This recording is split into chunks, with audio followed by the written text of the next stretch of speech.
Hello. Well, I'm prepared the recipe, and this is a recipe after a style of cooking that I discovered recently. It's called keto. It's actually not, I wouldn't call it a diet. Well, it is a diet, but I would call it, it has to be a change of lifestyle, eating habits from your whole life. You just have to renegotiate them and change it. This is a recipe I'm integrating myself. Since I'm a chef, I can figure out a few things. I like myself meat sauces. That's a ground meat and then made in a sauce like a spaghetti sauce or something. So I love shepherd's pie, and I figured, hey, I will do a keto version of shepherd's pie. And this is made with pork, ground pork, the mashed potatoes. To replace the mashed potatoes, it's pureed cauliflower. I did a cheese topping on top because I love cheese, and it's not supposed to be in. It just turned out so much better than I was hoping for. So I'm using fat, pork fat. I rendered way before. It keeps floating because I'm using very fat pieces. It keeps floating and back. I keep it so I can refry things.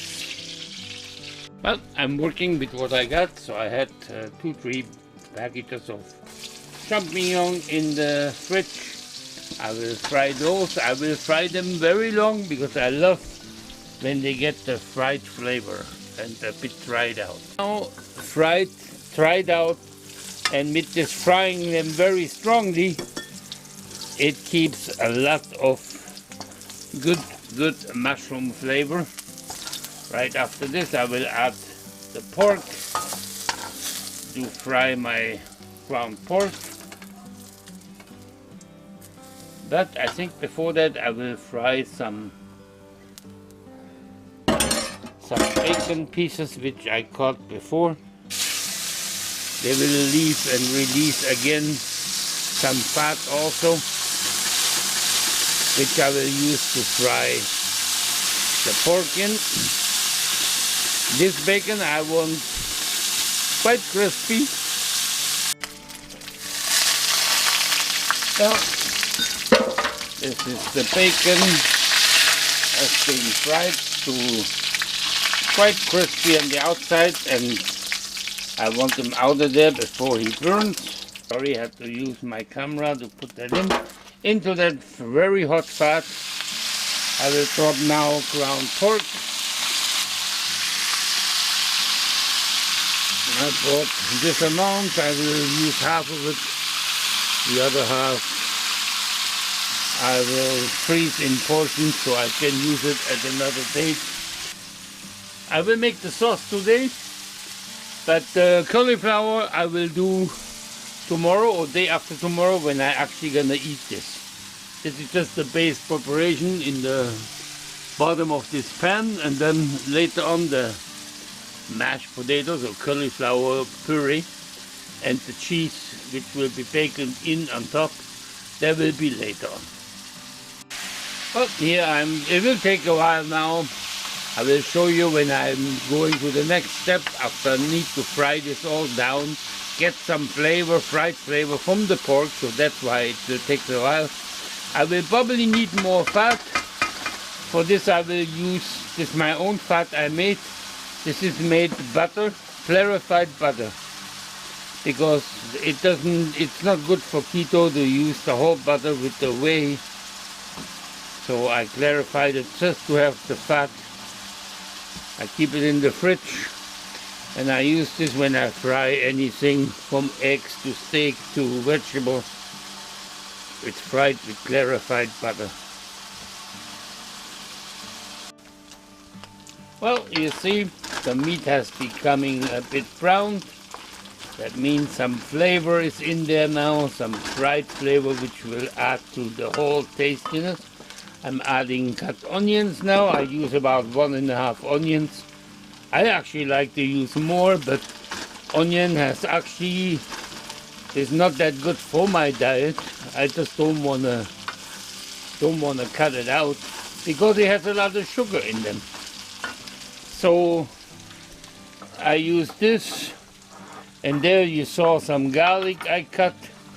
You have to realize I'm holding the camera by hand, just in my hand, because I'm doing this all on the fly. I didn't plan on making a video. But who knows, if it turns out delicious, it might be an idea for some other people to do the same thing. And now I will fry this in a few minutes. After the onions get a bit glazed, I add the garlic to it, because I don't want the garlic to burn too much in there. I don't mind if the onions get a little bit burning on them. It enhances the flavor again. But here you see a stock I have from all kinds of bone. It's like a bone stock, gelatinous, because there were also some pork skin in there. And I'm keeping this. I take off the fat for cooking, because now I want fat. Before I used to throw everything away in my privileges, but now I'm after the fat. Well, now the garlic it becomes a little bit a garlic smell in the house. That means that is enough for the garlic. I will add the liquid now.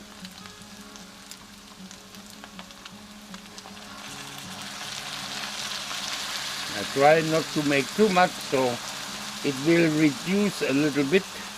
This is all spiced to perfection, so that's why I did not put too much spices in here, because they will take some flavor from the stock. But now I let it simmer. I will actually change pot to put it in here, and I will let it simmer till it is done to perfection. I will add afterwards the mushroom and the bacon into it. The bacon is very crunchy. I'm fighting if I should take the bacon away and add it with the cheese on top, just as a layer under the cheese to fry the cheese into it. It'd probably be a very good idea. Well, we are here. I added a little bit of Sarriette or savory Bohnenkraut for German. And I also added a half a can of diced tomatoes I still had open. I didn't want it to get bad. Don't need it, you can do without. It would taste delicious without, but it won't taste worse with it. So I personally like diced tomatoes. I try not to use as much anymore of diced tomatoes, because again, tomato, you can eat it, especially when it's cooked. It's not so bad for you. But the raw tomatoes on the keto diet, it just has too much sugar, and that is counteractive. So, well, we'll see later. Well, we're going towards the end. I have reduced this quite good, and now I'm trying to thicken it up with some thick cooking cream, 35%, like whipping cream, but extra thick. And I'm not sure, this is something new to me. I'm not sure how to work with it, so maybe I'm really making a big mistake. Some coconut flour. I made a practice run, but I think I have to be very careful. I will try to incorporate this now. This is to reach a certain thickness. I probably have mixed much too much, but I don't know how much it takes. Everything is a learning curve now in this cooking for keto. Let's just take a look how yes, it is thickening. I will add a little, it gets a little, slightly coconut flavor, which is actually quite nice. Well, maybe I didn't do too much. This is quite amazing. I will taste it. Taste is delicious. Ooh, I like the coconut, slightly coconut touch in it. Well, here I am. I filled up my little meat mix. On top will be the mashed cauliflower with cheese, and then baked in the oven for about 30-45 minutes. Don't know yet. This is the leftover. I will eat just as a little, reheated when I'm hungry. Another choice to use instead of coconut flour would be almond flour, which is very, very fine grounded almonds. Or the maybe best choice would be here psyllium husk. If you add this, you have to be very careful. Throw it in, wait a bit, because once it settles into the liquid, it becomes sort of a, it gels the liquid, which would be good enough to keep it here. I use this sometimes for pudding, sort of a pudding, or make yogurt more to eat with a spoon. I have used this. This is basically pure fiber. Well, I'm about to boil the cauliflower, 1 head of cauliflower. I'm having here a very quite salty and 1 cube of bouillon in here. I want to have this cooked in a very spicy broth, so it will keep some flavor for this later on, so I maybe don't have to add too much to the puree itself. Off we go.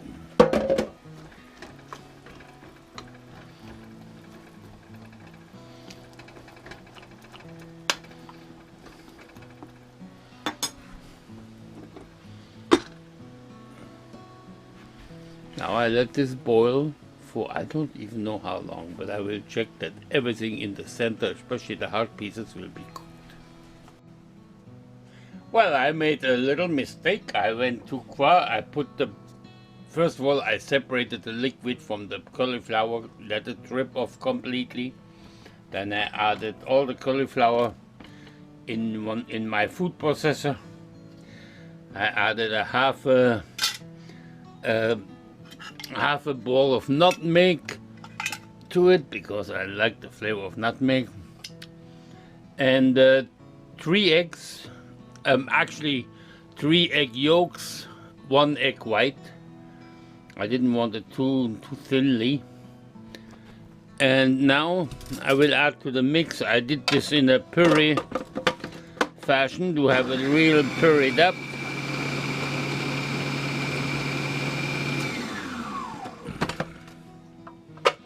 The consistency is, let me just say if it needs any spices. No, I think it is perfect. I don't add any salt, any pepper, because in the bouillon was enough. Now I add some tablespoons of coconut flour that worked yesterday so well that I think I will make it with this a little bit thicker to work with.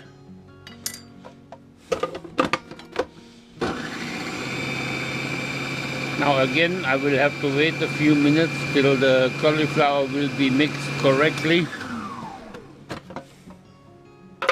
I forgot to mention that I of course added also maybe an 1/8 of a cup, maybe almost a 1/4 of a cup of cream, heavy cream.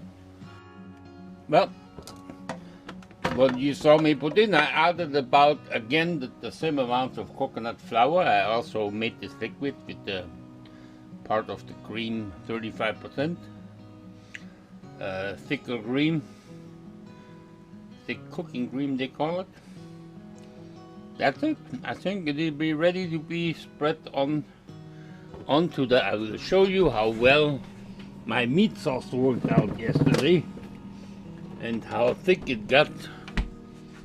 As you can see, the thickness of the sauce held together beautifully. Well, here it is, the final result. You can see the meat comes to here, the rest is the... Now those are the crispy bacon bits. I will add now as a layer. And the cheese, the grated cheese, a lot of it will come on top tomorrow. Well, today is the 24th. This is now 2 days later than we thought. Today I will finish my pseudo shepherd's pie. I did yesterday with mozzarella the outside down because I will grate the rest, and if I try to fit the grated one into the outside part, it's always such a mess. Cheese, I'm using Swiss cheese here, some mozzarella cheese, some brick cheese mixed, what do you call that, marble cheese. And here's, I will grate into that, I will grate in some Parmesan for some extra oomph in the cheese taste. Oh, it's time to heat the oven up. I will do the oven around 350, but mine is, I think it's a little bit less hot, so I make 375 on here. Preheat the oven, and then I will put in the ready product. I added it in one of those containers because maybe the cheese will run over a bit. I don't want to have a mess in my oven. Just took out my little pie. I will let it cool down a little bit. I left it in almost an hour, like 50-55 minutes. And I see it boiling down here because I put in to check the heat. I checked in the heat and let this in for a bit.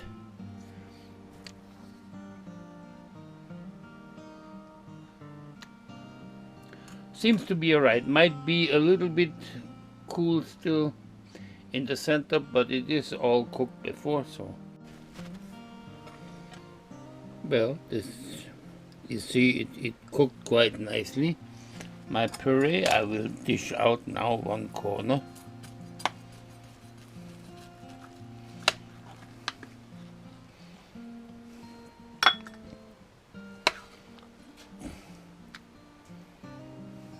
It smells delicious.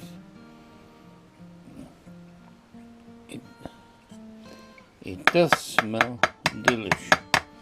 Let's see if it tastes that delicious. Well, that was the recipe. I hope you enjoyed it. The taste is delicious. It has a coconut flavor to it, but I must say, I love coconut. If you don't like coconut, then don't cook this with coconut. Use almond flour. And next time I will even try almond flour, because I assume the flavor of almond would be much more neutral if you do not make it toasted almond. If you make it just the almond flour, it should be much more neutral without carrying over the flavor from the product it's made from. Well, pleasure cooking for you. Till next time.